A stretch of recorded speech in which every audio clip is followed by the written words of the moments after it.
കുംഭമേളയുടെ ഐതിഹ്യം കേരളത്തിൽ നടക്കാനിരിക്കുന്ന കുംഭമേളയുമായി എങ്ങനെയാണ് ബന്ധിപ്പിക്കാനാവുന്നത്? അറിയില്ല.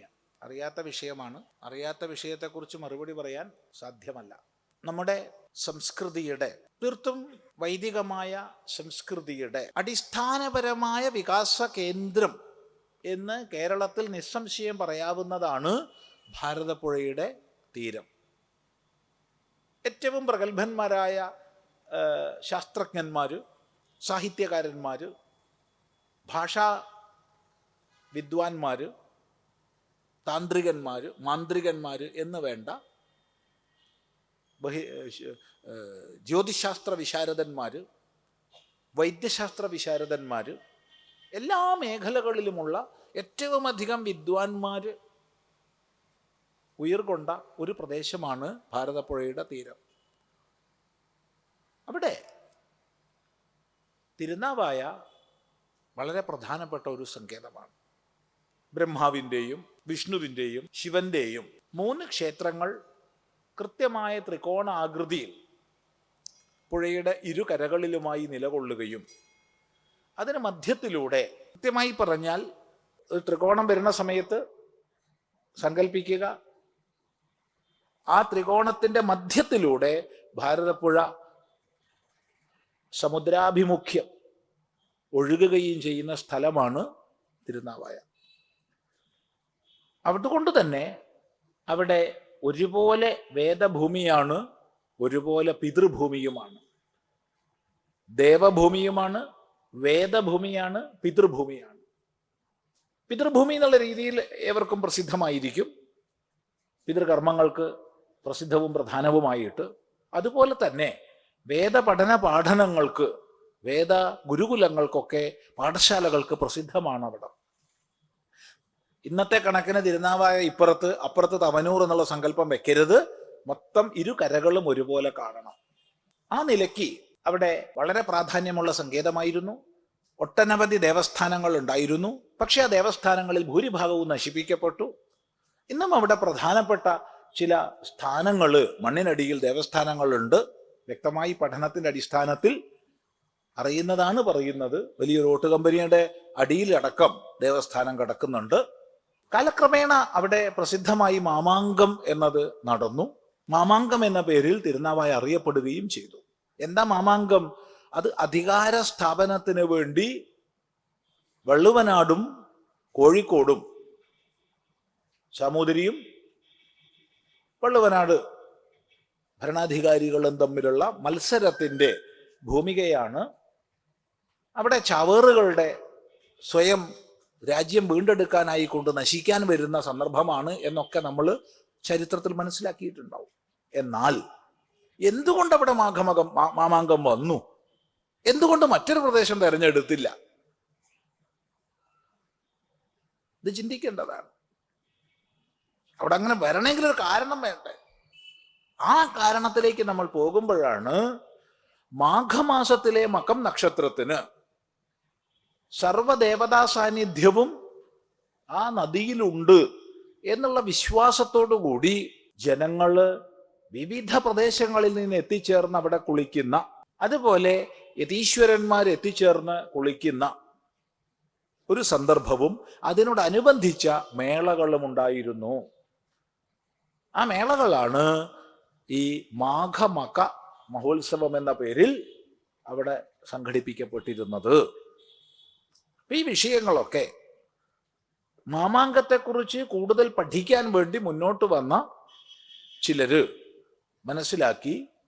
അവരിൽ കേന്ദ്ര സർക്കാരിൻ്റെ ഫെലോഷിപ്പോടുകൂടി ഈ വിഷയത്തിൽ പഠനം നടത്തിയ ആളാണ് ശ്രീ തിരൂർ ദിനേശൻ. അപ്പം ഇത്തരം വിഷയങ്ങൾ തിരിച്ചറിഞ്ഞ സമയത്ത് അവിടെ എന്തുകൊണ്ട് നമുക്ക് വീണ്ടും ഒരു ഒത്തുചേരൽ ഈ ഒരു നിലയ്ക്ക് തന്നെ നടത്തിക്കൂടാ എന്നൊരു ചർച്ച വന്നു. ഏത് നിലയ്ക്കായാലും ഒരു ഹിന്ദു സമാജത്തിൻ്റെ മേളനം എവിടെ നമുക്ക് നടത്താൻ പറ്റുമോ അതൊക്കെ നല്ലതാണ് എന്ന് പറഞ്ഞ് നമ്മളൊക്കെ പ്രോത്സാഹിപ്പിച്ചു. അങ്ങനെ ശ്രീ തിരൂർ ദിനേശൻ, അദ്ദേഹത്തോടു കൂടി സഹകരിക്കുന്ന കുറച്ച് പേര് മാതാ അമൃതാനന്ദമയി അമ്മയെ പോയി കണ്ടു. അമ്മ വളരെ വലിയ പ്രോത്സാഹനം കൊടുത്തു. നല്ല രീതിയിൽ നടക്കട്ടെ എന്നുള്ള എല്ലാ ആശിസ്സുകളും നൽകി. അങ്ങനെ 2016 അവിടെ മാഘമക മഹോത്സവം നടന്നു. മധ്യത്തിൽ കോവിഡിന്റെ കാലഘട്ടത്തിൽ മുടങ്ങിപ്പോയിട്ടുണ്ട്. മറ്റു വർഷങ്ങളിലൊക്കെ നടന്നു. എല്ലാ വർഷവും പോയ ആളാണ് നമ്മൾ. വളരെയധികം സജ്ജനങ്ങൾ ഒത്തൊരുമിച്ചു. ആ ഒത്തൊരുമയ്ക്ക് വളരെ നേതൃത്വം കൊടുത്തുകൊണ്ട് താനൂര് മാതാ അമൃതാനന്ദമയി മഠം, അവിടുത്തെ സ്വാമിനിയമ്മ, അതുല്യാമുത പ്രാണമാതാജി എല്ലാം പരിശ്രമിച്ചിട്ടുണ്ട്. ധാരാളം സന്യാസിമാരുടെ സാന്നിധ്യത്തിലാണ് പല വർഷവും നടന്നത് മാഘമകം. സന്ദർഭവശാൽ കഴിഞ്ഞതിന് മുമ്പത്തെ വർഷം മുതൽ അത് 2 കരകളിലുമായി തുടങ്ങി. ഒരു കരയിലുള്ളത് 2 കരകൾ, നല്ലതാണ്. തിരുനാവായ ഭാഗത്തും തവനൂർ ഭാഗത്തുമായി നടന്നു.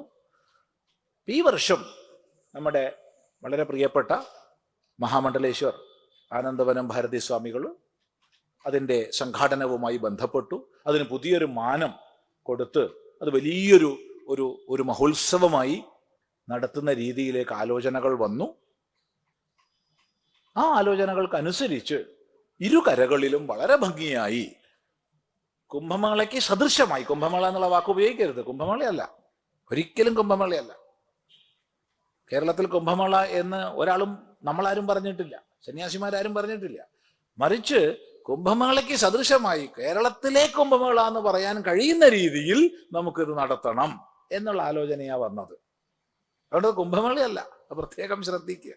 നമ്മുടെ മുഖ്യമന്ത്രി പറഞ്ഞു, അമേരിക്കയിലുള്ള റോഡിനേക്കാൾ നല്ല റോഡാണ് കേരളത്തിലെ റോഡുകൾ. ന്യൂയോർക്കിൽ നിന്ന് ആൾക്കാർ ഇങ്ങോട്ട് കാണാൻ വരും എന്ന് പറഞ്ഞാൽ ഇത് ന്യൂയോർക്ക് ആവുമോ? ഇത്രയേ ഉള്ളൂ. അതുപോലെ കുംഭമേള പോലെ എന്ന് പറഞ്ഞാൽ കുംഭമേളയാവുമോ? അതില്ല. കോഴിക്കോട് ന്യൂയോർക്ക് ആവില്ലല്ലോ. കോഴിക്കോട് എത്ര വികസിച്ചാലും, ഇപ്പോഴുള്ള ന്യൂയോർക്കിനേക്കാൾ വികസിച്ചാലും ന്യൂയോർക്ക് ആവില്ല, കോഴിക്കോടേ ആവുള്ളൂ. അന്നും കോഴിക്കോടായിരിക്കണം, ഇല്ലേ? എന്താ അഭിപ്രായം? ഇപ്പൊ ന്യൂയോർക്കിനേക്കാൾ വലുതായി കോഴിക്കോടെന്ന് വിചാരിച്ചോളൂ. സാധിക്കില്ല എന്നൊന്നും പറയുന്നില്ല. തീർച്ചയായിട്ടും സാധിക്കണം എന്ന് തന്നെയാണ് നമ്മളെ സങ്കല്പം. പക്ഷെ എന്നാലും കോഴിക്കോടായിരിക്കും, അത് ന്യൂയോർക്ക് ആവില്ല. അതുപോലെ കുംഭമേള 4 ഉള്ളൂ, 5ാമതൊരു കുംഭമേള ഇല്ല. അത് പ്രയാഗ്രാജ് കുംഭമേള, ഹരിദ്വാർ കുംഭമേള, ഉജ്ജയിൻ കുംഭമേള, അതുപോലെ നാസിക് കുംഭമേള 4 ഉള്ളൂ. 5ാമതൊരു കുംഭമേള ഇല്ല. കുംഭമേള പോലെ എന്നുള്ള പോലെ മാറ്റിക്കളയരുത്. ആ രീതിയിൽ നല്ലൊരു ഒരു മേളനം അവിടെ ഉണ്ടാക്കണം എന്നുള്ള സങ്കല്പത്തിലാണ് പ്രവർത്തനങ്ങൾ നടക്കുന്നത്. തീർച്ചയായിട്ടും വർഷങ്ങളെ കൊണ്ട് സാധിക്കും, പെട്ടെന്നൊന്നും സാധിക്കില്ല. പെട്ടെന്നൊന്നും ഇപ്പൊ കുംഭമേള പോലെ നടത്താൻ തിരുനാവായ പറ്റുമോ? തിരുനാവായ ഇപ്പൊ 10,000 പേര് വന്നു കഴിഞ്ഞാൽ അവിടെ ജനനിബിഡാവും. അതൊക്കെ വളരെ മുൻകൂട്ടി സർക്കാർ ഏജൻസികളും ഹിന്ദു സംഘടനകളും അതുപോലെ എല്ലാ ആശ്രമങ്ങളും പ്രസ്ഥാനങ്ങളും എല്ലാം ചേർന്നിരുന്ന് കാര്യാലോചന നടത്തി ഒരു വർഷം മുമ്പൊക്കെ തന്നെ അതിൻ്റെ എല്ലാ സെറ്റപ്പും ഉണ്ടാക്കി എന്നിട്ടൊക്കെ അത് സാധിക്കുള്ളൂ. പക്ഷെ അതിലേക്കുള്ളൊരു സങ്കല്പം ഇപ്പൊ മുന്നോട്ട് വെക്കപ്പെട്ടു. അത് വളരെ നല്ല ഒരു കാര്യമായിട്ട് നമ്മൾ എടുക്കുകയാണ്. സങ്കല്പത്തിൽ നിന്നാണല്ലോ സൃഷ്ടി ഉണ്ടാവുക. അത്രേ അതിനെക്കുറിച്ച് പറയുന്നുള്ളൂ.